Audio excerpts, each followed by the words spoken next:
these are tough times. These are times to toughen up. These are times to be a man, to be in control of your emotions.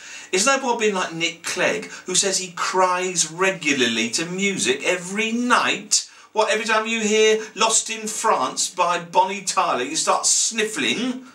What happens when you really have got something to cry about? When Madam Fate calls time on humanity? When the Ebola bombs start popping in phones for you? Oh, tell me about text message bundles. Oh, that smarted a little bit. Oh, I feel a bit... my eyes are bleeding. But what about when the salt runs out? Have you thought about that? That'd be something to cry about, wouldn't it? Because it's all in here. It's all in here. It'll run out. And then people will be driven insane by their craving for taste. There'll be the blandness riots. And then they'll have a cry then, won't they? Oh, hot, salty tears every night. You'll be caged up like an animal in the high street under armed guard. And next to you will be Jamie Cullum in shackles. And they'll be prodded every night and made to sing Right Here Waiting by Richard Marx. And as you start to sniffle, the salt mob will converge. They'll elbow their way past the armed guard. They'll jab their celery sticks right into your salty eyes. So stop blubbering.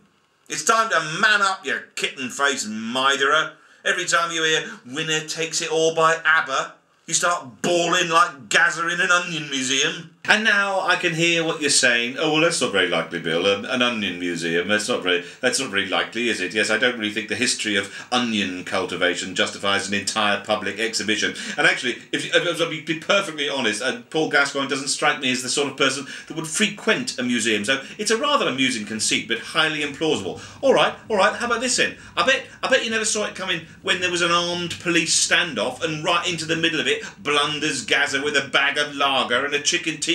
You didn't see that one coming, did you? So Gaza bawling his eyes out in an onion museum is about as likely as NATO scoring a direct hit on Gaddafi's compound, and as the smoke clears and out of the rubble emerges a figure, and it's Gaza with 4 cans of White Star cider and a 2-day-old Rogan Josh saying, "Where's Gaddafi? Where's my mate?" But maybe I'm being too harsh on Nick Clegg. Maybe I'm coming across as a stone-cold, pipe-hitting Wurzel from the wrong side of the orchard. Because I too sometimes have those moments, those quiet moments, a bit of me time when I'm alone in the bunker. And I like to reflect. Sometimes I like to listen to music and let it transport me. My music of choice would be Angel of Death by Slayer from their seminal 1986 Rain and Blood album. So, remember, don't believe the lies, keep on your guard, watch out for your enemies, keep them close. Good night.